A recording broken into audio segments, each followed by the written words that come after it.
melihat Allah. Kenapa Allah nggak bisa kelihatan? Allah nggak lihatkan dirinya kepada para nabi. Dengarkan jawabannya. Nabi Musa alaihissalam pernah berkata,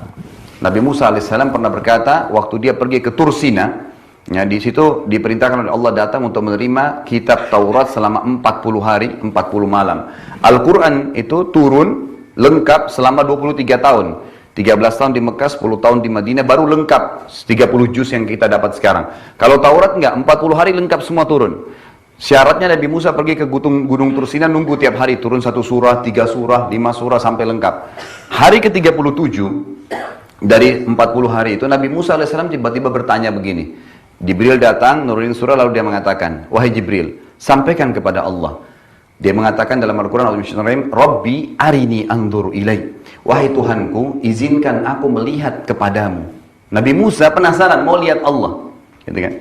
Lalu dijawab oleh Allah SWT. Allah nggak jawab langsung Musa. Melalui Jibril lagi turun, Jibril mengatakan lagi, katakan kepada Musa, lan tarani. Kata-kata lan, itu dalam bahasa Arab artinya tidak akan pernah. Kau tidak akan pernah mampu melihatku, hai Musa. Tapi Allah nggak mau kecewakan Musa sebagai manusia, ingin diajak dialog dengan akalnya. Kenapa Allah nggak bisa kelihatan gitu? Lalu dia mengatakan, walakin yanzur ilal jabal. Tapi coba kamu lihat, hai Musa, gunung-gunung yang sangat banyak dan kokoh, gunung batu di sekitarmu. Di sini perlu Anda tahu, kata ulama tafsir, sekitar Tursina itu ada puluhan gunung batu dan semuanya kokoh-kokoh, gitu kan? Ya, kalau kita lihat di Mesir itu ada piramida yang satu batunya saja para ilmuwan mengatakan bisa sekian ton beratnya. Mereka masih bingung gimana dulu Fir'aun menyuruh orang-orang nyusun sampai seperti piramida sekarang gitu.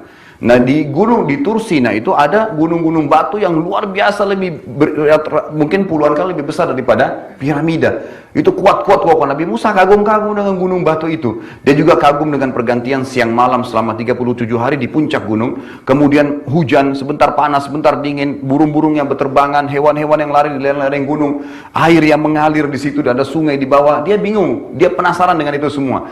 Lalu yang dia paling kagum gunung-gunung. Allah mengatakan, tapi coba lihat ke gunung-gunung itu. Fa in istaqarra makanahu fasawfa tarani. Kalau saya datang, kemudian gunung-gunung itu mampu menampung kedatanganku, maka kau akan bisa melihatku, hai Musa. Apa yang terjadi? Falamma tajalla rabbuhu lil jabal. Waktu Allah baru niat saja datang, belum datang, baru mau datang, ja'alahu dakka. Semua gunung itu hancur berantakan, tidak berani menampung kedatangan Allah Subhanahu wa taala. Wa kharra Musa sa'iqa, dan Musa tiba-tiba pingsan. Waktu Nabi Musa bangun, kata Allah, langsung dia mengangkat tangan ke langit mengatakan amantu billah, saya beriman kepada Allah, gitu kan? Jadi di sini Nabi Musa AS pun tidak melihat Allah SWT, tapi dia meyakini keberadaannya. Dia tahu tidak mungkin ini terjadi begitu saja. Tidak mungkin ada malam dan siang tanpa penciptanya. Tidak mungkin ada udara, air, batu dan segalanya tanpa ada penciptanya. Semua ini ada penciptanya. Dalam diri kita saja ada keajaiban penciptaan Allah Subhanahu wa taala. Lalu yang terjadi jemaah sekalian adalah masih pertanyaan kecil, kenapa lagi Allah tidak bisa kelihatan? Nabi Muhammad SAW waktu pulang dari Mi'raj, dari langit, kemudian terima perintah waktu sholat, itu ketemu dengan Aisyah, istrinya, dan berkata, lalu Aisyah berkata, ya Rasulullah, apakah anda melihat Tuhan anda pada saat anda Mi'raj ke langit? Lalu dia berkata apa? Nurun ala nur anna arah. Kata Nabi SAW, Allah itu cahaya, di atas cahaya, sangat terang, sampai saya tidak mampu untuk melihatnya. Allah nggak kelihatan oleh Nabi Muhammad SAW. Jadi tidak kelihatan juga Allah SWT oleh Nabi SAW. Tapi mereka mengimani keberadaannya. Karena memang tidak ada Tuhan selain Allah. Kita tarik lebih jelasnya lagi. Ada dua raja besar di muka bumi ini yang mengaku sebagai Tuhan dan mereka menguasai setengah dunia. Ada Namrud di zaman Nabi Ibrahim dan ada Fir'aun di zaman Nabi Musa. Yang Allah ceritakan dalam Al-Quran. Anda tahu Namrud ini orangnya tinggi besar. Setiap hari itu selalu gulat dengan 10 prajuritnya dan dikalahkan. Sangat kuat. Yes, dan kerajaannya belum pernah dalam sejarah dicatat Namrud dan Fir'aun dikalahkan dalam peperangan. Tidak pernah. Selalu menang. Makanya dia ngaku sebagai Tuhan. Nabi Ibrahim datang mengatakan kepada Namrud, wahai Namrud, kamu hanya makhluk seperti saya, manusia biasa. Saya dan kamu punya Tuhan namanya Allah. Allah menghidupkan dan mematikan. Kata Namrud, hai Ibrahim, saya juga hidupkan dan mematikan. Mau bukti?